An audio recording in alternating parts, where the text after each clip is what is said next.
Hey everyone, and welcome back to the WinShape Marriage Podcast. I'm your host, Rob Philo. Earlier this season, we had a conversation with Dr. Juli Slattery on intimacy and how it extends far beyond the bedroom. And today we're building on that conversation with our fellow WinShape Marriage team member, Genee Francis. We're breaking down the 6 different types of intimacy that make up a strong and connected marriage, and these go way beyond just physical. Things like emotional, spiritual, and even creative intimacy all play a huge role in how we connect with our spouse. We'll unpack what each one means, why it matters, and how you can cultivate it in your marriage. Whether you're looking to strengthen your relationship or just gain a fresh perspective, this episode has something for you. Let's dive in.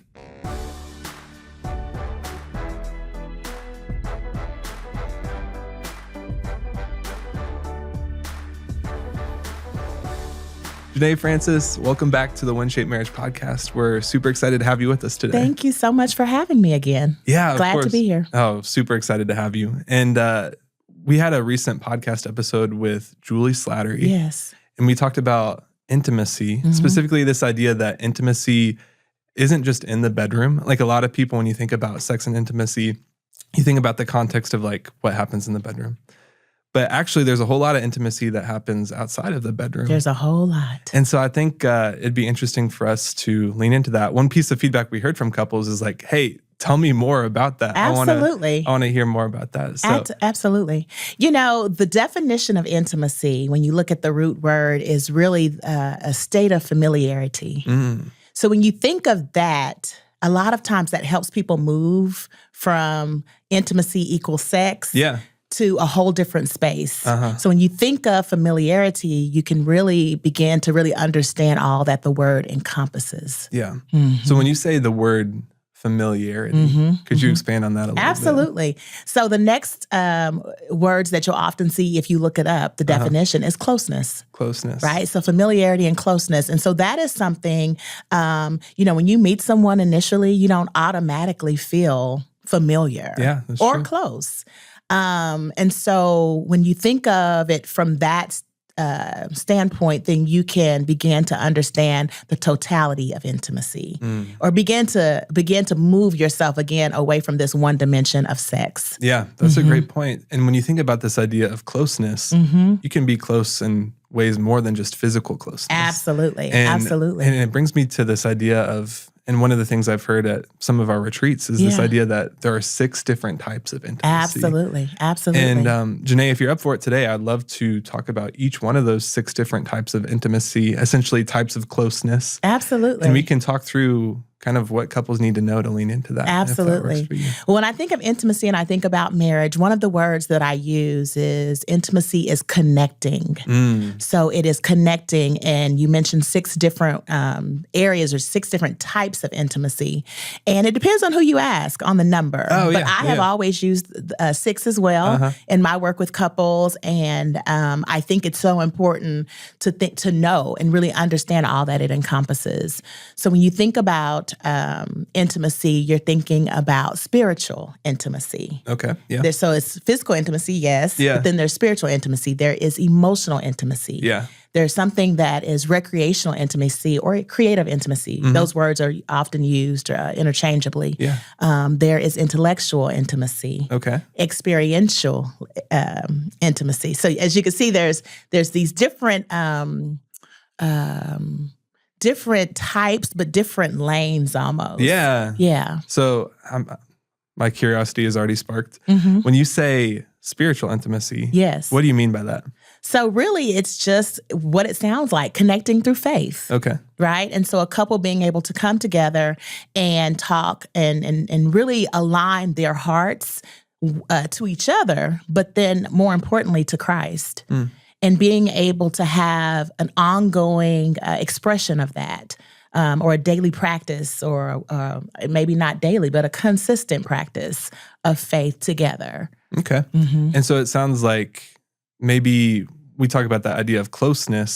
Spiritual intimacy is finding that closeness when it comes to leaning into your relationship with God. That's right. Maybe like praying together. Yeah. What are some like examples of what spiritual intimacy Absolutely. looks like? So yes, praying together, having daily devotion with one another, being able to come to each other, not just praying together, but also praying for one another, worshiping together.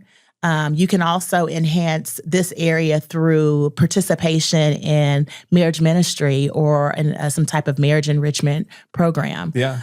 So just any way that you can come together, connect with your spouse in your faith will help build this area. Yeah. And I think about, we had an episode with Jeremy Marshall, and he was talking about the different ways people relate to God. Yes. And he's talking about some people relate to God through nature, or some people relate to God through worship. And so when I think about this idea of spiritual intimacy, it's almost like inviting your spouse into what that unique outlet looks for you. Absolutely. And so like, I know for me, I love just walking through the woods and looking at all the birds and the trees and everything and thinking like, wow, this is amazing. God created this. Absolutely. And so for me to lean into spiritual intimacy could just look like doing that with my wife and saying like, hey, this is how I'm processing this. Absolutely. This is how I'm thinking about that. So I think that's a really interesting approach too. It totally is. I love that you shared that, because what that says also is sometimes with couples, oftentimes, actually, you don't have the same expression of faith that you typically lean towards. Yeah. And so it is not only learning the differences, but also being able to experience the differences and respect the differences. And you know what I mean? So yeah, that's awesome that you shared that. Yeah, that's really great. Okay, let's talk about this idea of emotional intimacy. Emotional. What does that one mean? So emotional intimacy is connecting through feelings and emotions. Okay. To me, this is where the safety and the security of the relationship lies. If you are in a marriage and you feel like it's tough for you to share your thoughts or your feelings, oftentimes the relationship is lacking that safety and security. And so this is the area of intimacy that you really want to focus on building, because this is where trust and openness and vulnerability, this is where all that lies. Yeah, no. And so we talk about this idea of closeness and familiarity. And so what does that look like to be close emotionally? I think that's a really interesting conversation. And I think you're right. If you're in a place in your relationship where there isn't that safety and there isn't that like comfort in sharing your emotions, you're going to have a really hard time leaning into emotional intimacy. Absolutely. For couples that want to, take a step into emotional intimacy, like how can they do that? Well, one of the most basic ways is talking. Okay. Learning how to talk and express and affirm each other, show gratitude for one another. This is the area where having those difficult conversations comes into play. But again, there's some foundation and groundwork that oftentimes couples have to do to get to the place to have those comfortably and also in a way where you don't feel like it's going to cause harm to the relationship or be a threat to the relationship. Yeah. And when I think about emotional intimacy too, I think about how, for me and my wife, some of the times we feel most emotionally close are when we're going through like difficult seasons. Absolutely. Like seasons of transition, or like there's problems with our house or like a health scare or whatever it may be. Yeah. And so it's interesting to think through, like in those moments, it almost opens the door to have more alignment emotionally and then also have more emotional closeness. I guess, if that makes sense. Absolutely. Okay. So let's move on to our next one on this list. We talk about intellectual intimacy. That one sounds really interesting. Yeah, it is interesting. And this is one of those things, I hear this oftentimes in premarital work, but I think people who are stimulated by ideas and thoughts and conversation, like this is a big deal.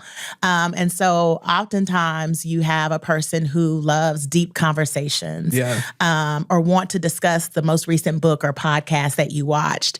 And so this is an area that I think often goes unnoticed, but it is such a major deal for people who are stimulated by thoughts and ideas, you know? And so it's like, one of the ways that you can feel connected is by reading a book together or like listening to a podcast together and then talking about, hey, this is how I feel. But it's interesting because it almost exposes you to a different side of your spouse. It's not just like your spouse and how they are physically or like how they are emotionally, but like what are they thinking about and what is going on in their brain? Absolutely. This is also the area where you may have to learn how to respect differences because sometimes, we may not agree, but it could be very connecting and uniting in a relationship and builds the respect and admiration even if we disagree on a topic, but we're able to listen to each other and have those conversations and walk away learning something new. that you perhaps didn't know, or learning something about your spouse that you didn't know prior. So this one is really interesting, and I always love to kind of work with couples through intellectual intimacy. Yeah. And when I think about intellectual intimacy, it almost requires that both you and your spouse are like both on board with leaning into it. Because I could see this coming up, like one spouse is really interested in a book that they're reading or something like that. And you want to talk about it. That's right. And so for the other spouse, it's really important to lean into that. And not just be like, oh, that sounds great, honey. Thank you for sharing that. Absolutely. But actually like lean in and talk about it and have those conversations. Absolutely. You know, I think about when my husband and I first got married, and my husband is, one of his gifts, and it's just a beautiful gift that God has given him, is carpentry. And I can remember when we first got married, you know, he could go off on these tangents about fixing things or ways to improve things or DIY projects. And at first it was kind of strange, but there was something connecting when I really leaned in and really allowed him to teach me more about this area. Yeah. And so I think that also qualifies as when you're able to lean in and also learn from your spouse in a way. And I was able to see him come alive in a way that most things, I mean, you know, he's very neutral and very, but this is an area where he really comes alive. And so then that is connecting because I feel like there's energy from him that I don't normally get just on a regular day-to-day kind of basis. Yeah, that's really cool. And I think about, it's almost a challenge to us as individuals to think through, you know, when your spouse is talking about something they're passionate about, and maybe you've had a really long, hard day at work and you're just like, I don't have the patience for this. But like how important it is to actually say, no, this is important. I need to lean in and listen to this passion here and engage with it. Because sometimes you can hear the passion, but then sometimes the passion is apparent in their eye contact or the way their voice raises or the way their body. So it's looking at those nonverbals too, not just listening for words, but listening for those nonverbals, because that communicates so much. Yeah. And that's what it gets your attention. You're like, oh, this is really cool to see. You know? I think about like so many times at work, I'll be diving into like a marriage study or something like that. And I'll come home and tell my wife like, oh, I read this cool paper. And so it's really awesome to be able to lean into that intellectual intimacy and also just kind of like strengthen our marriage. Absolutely. That, which is great. Absolutely. But, all right, let's talk about creative intimacy. Yes. What does that one look so like? So this, if when you call it creative, it's connecting through artistry and recreation. So this is the play part, right? And I think about creative intimacy being what most of us do at the beginning of our relationships in our dating phase. Yeah. When we're dating, I think we're very intentional to think about all the ways that we can come together and play together and, you know, experience just fun things together. And so this is what includes those areas. And this is one of those things that we have to be very intentional once we get deep into marriage to continue to nurture. Yeah, I think it's interesting because when life gets super busy and you got bills to pay and work and kids and responsibilities, I think creative intimacy is one that often gets forgotten. That's right. This idea of like leaning into what it looks like to explore and play and be creative together. And it's interesting because I think there's a lot of unique expression that comes out through creativity that doesn't necessarily come out through communication. That's right. So for example, at WinShape, if we have a retreat and we say like, hey, how's your current season of marriage? Like talk about that a little bit. They might use a couple of words. But if you were to say, hey, paint what your marriage feels like right now. Sure. And to see how that plays out. Absolutely. And so I think there's a whole vehicle behind creative intimacy to lean into deeper understanding with your spouse. That's really cool. But when we talk about creative intimacy, what are some ways that couples can lean into that? What are some things that they should do? Yeah, just exactly what you just said, like painting together is a cool way to do that. I think engaging in one thing that comes to mind, and this is really random, but when couples play with other couples, like in card tournaments, and they partner together, I think it's a beautiful way to express this area. Picking up a new hobby together and just, doing something outside the box together and just not forgetting to have those playful game nights or, yard games or just those playful moments that are less bogged down with the reality and the seriousness of life. Yeah, and I think even one easy way is like go to Michael's, get like couple of canvases and some paintbrushes and just say, hey, we're going to have a paint day or something like that. And lean into that. And that could be really cool. Yeah. Now, Genee, I'm a little bit interested in this last one. You talk about experiential intimacy. Yeah. So this is just shared experiences together. And when I think of experiential, sharing experiences could look like traveling to a new country together and exploring, but it could also look like these different phases of lives that we go through and sharing in new roles.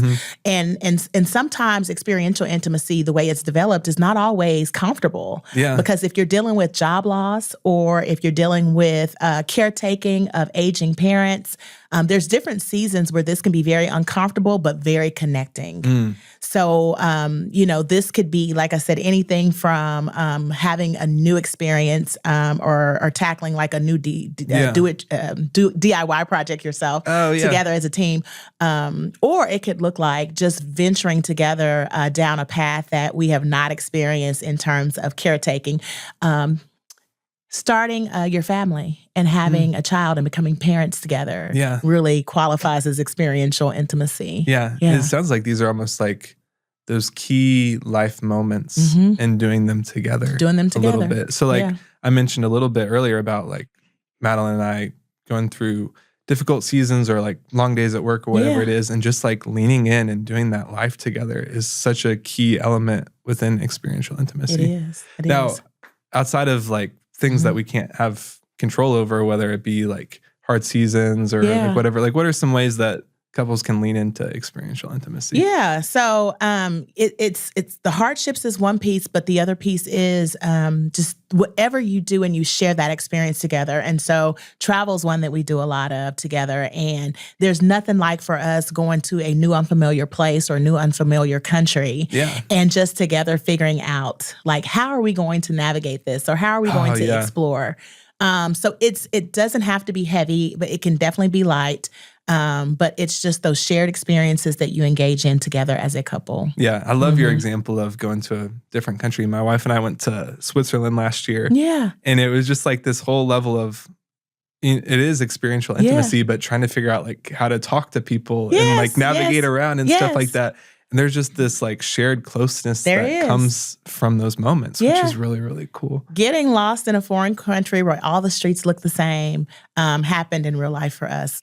I think we were in Paris at this point, and I just remember we looked at each other, and Rashad said something about, together we're going to figure this out. And that was one of the most, it could have been one of the most intimidating or scary moments because we literally, GPS was not working. We did not know how to navigate it. But it was one of the most connecting and beautiful experiences and probably pretty adventurous too. And we did make it clearly. However, it was just beautiful when you sat back and thought about that. It's like one of those moments where you're like, okay, we're here together. We're going to figure this out. Here we are. Absolutely. That's beautiful. And I don't want to brush over this idea of physical intimacy. I know we had this whole episode with Juli Slattery talking about physical intimacy within the bedroom.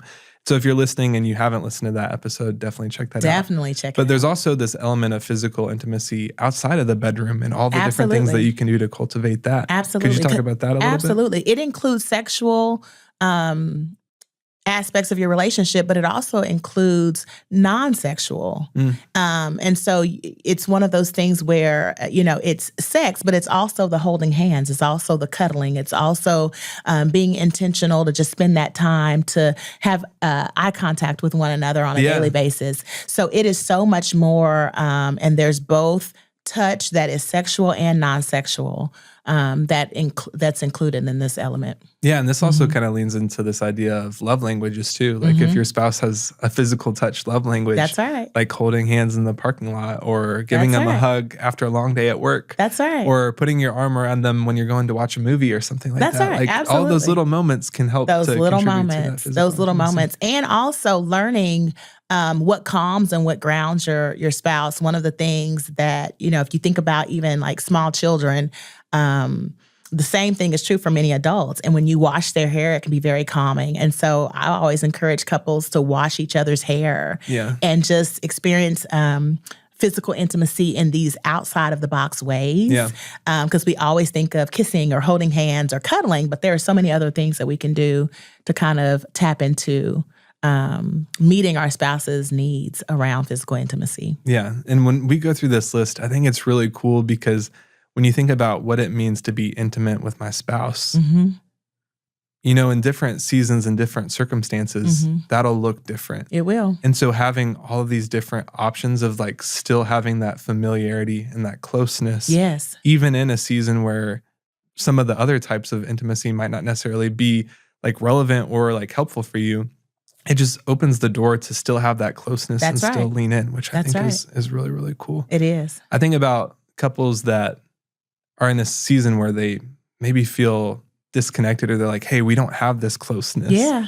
And maybe one of the first steps is just picking one of these types of intimacy and saying, hey, we're going to lean into creative intimacy for a season. Absolutely. And let's see what where this takes us, which I think is interesting. Now, we talked about these 6 types. These are all 6 unique types, but how do they kind of work together? Like, what does that look like? When I think of the 6 types, I think of it as a complete puzzle. And so when you are looking at the health of your relationship, you are looking at a complete puzzle of these 6 different types. So they all work together. They all feed into one another. And I think they all fuel a thriving marriage. When you begin to feel a level of disconnection, you can bet that there's one of these pieces missing. Yeah. And so one of the things that I like to recommend to couples is to take inventory. Yeah. And if you have this information, then you know that I should be looking to connect in these different ways. And so take inventory and sit with your spouse and ask very basic questions like, how well do you feel like we are connecting in these different ways? Yeah. And be intentional, like you said. If there is an area that is lacking, or if there's an area where the season has changed and we're not able to function in that capacity anymore, then being open to being very intentional to kind of hone into that. Because really for your marriage to thrive and for you to sustain over time, you really can't afford to just be missing a piece. Yeah. You know what I mean? Yeah, that makes sense. But I will use the example. My husband and I, from the beginning of our marriage, and we had about 6 years before we had children, and we used to do a couples devotional every single night. Yeah. And it was easy to do because it was just us. Yeah. And so we didn't have to weave in or factor in anything or anybody else. Once we had children, we went through a season where we weren't doing it at all. And we felt disconnected because that was one of the most connecting moments of our day. Yeah. And so what we realized is perhaps we can't do a full-on devotion every night, but we do have time to come together and pray every night. So you may have to change your formula a little bit and give yourself the grace and the space to do it different, but to do it. You don't want to miss any piece. Yeah. If you can help it. When you were talking about that example of you and your husband with the devotional, was that missing piece evident right off the bat? Or was it something that you were like, hey, there's something off, and then maybe you had to go back and like think through all these different elements and say like, oh, that spiritual piece is missing. Like, what was that moment of revelation like? Well, it was gradual. Yeah. Because I think we felt disconnected in a couple different areas we had 2 small children back to back. Yeah. And so it was kind of one of those things where it was like, we're missing each other. I miss you. Yeah. And we couldn't figure out like, why do I miss you so much? And because I see you every day, we live together, we're doing life together, we are waking up and we're tag teaming well. Yeah. But then it was apparent like, oh my gosh, like we missed this time. And so it was a gradual, and we did kind of have to do a process of elimination to figure out like, what is it that's missing right now? Yeah. Yeah. And that's interesting because I think for parents, you kind of get into a rhythm before having kids of like, here's how we're feeding into our different types of intimacy. That's right. You might not necessarily realize it. Like, hey, we're being creative or we're being spiritually connected or whatever it may be. And then kids come along and there's like this disruption factor a little bit. And you might not necessarily realize like all these different types, these 6 different types have been disrupted in different ways. That's right. And so you kind of have to address it. Go back to the drawing board. Interesting. Yep. Now, when we talk about these different types of intimacy, can you have too much of one? Like, how do you balance the different types? Like, if we're just doing creative intimacy or just doing intellectual intimacy, You talked about this idea of it being a complete puzzle. So how do you balance the different types to make them cohesive? It's interesting. The two different people typically have two different needs. And so one person will typically probably fill the void of not having some of these other areas fulfilled. Yep. It may not be both people noticing. And so to create the balance, it's going to take some conversation and some intentionality to say, hey, like, this is great, but I'm needing a little more of this. And being able to lean into that and to be able to hear that and to be able to honor that and become intentional about how do we begin to craft time and space for some of these other areas. Yeah. But typically one person is needing something, and if you feel like you're top heavy on one area, for example, creative, one person is probably needing something more in a different area. Yeah. And so the question really is having the safety and stability in the relationship to be able to come to your spouse and say, like, hey, this is what I need. Great. Yeah. And that goes back to that emotional intimacy Absolutely. piece, feeling safe Absolutely. to bring that up. Absolutely. And I loved your idea of taking an inventory and going through and just having, now that you have the vocabulary for each of these different areas, truly saying like, hey, how are we meeting the need of creative That's right. intimacy? How are we leaning into intellectual intimacy? That's right. And if you even just like jot down on a sheet of paper and like list some of the different ways, that could be a great way of saying, hey, we're kind of out of whack in this area, which Absolutely. I think is lovely. Absolutely. Now, for a couple or individual listening to this episode, what's one key thought or takeaway they should leave this conversation with? Just to be intentional. And intimacy is really, there was something I heard years ago, and it was basically like, into me, see. Oh, okay. Right? And so I think all of us at the end of the day want to feel known and seen and heard and valued by our spouse. 100%. And so I think when you think about intimacy from the perspective of into me see, I want my spouse to see me. Yeah. Right? But I also want to see my spouse. And so it is worth not just knowing about, but it's worth nurturing and cultivating this idea of these 6 different types in your relationship, because it's only going to strengthen your marriage. It's only going to sustain you over time. And I think that's the goal, is to have a thriving marriage. Yeah. And I love your point of seeing me. Yeah. It means seeing the complete you too. That's right. Not just you physically or not just you intellectually. That's right. But seeing the whole picture. Absolutely. And leaning into that. That's right. Which I think is a beautiful thought. Yeah. Well, Genee, thank you so much for your time today. I've really enjoyed this conversation. Thank you, Rob. And for those listening, thank you so much for tuning into this episode of the WinShape Marriage Podcast. We'll catch you back here next week. Hey there. If you're enjoying this conversation, make sure to like the video and subscribe to our channel for more marriage resources. And let us know what you think of this episode in the comments below.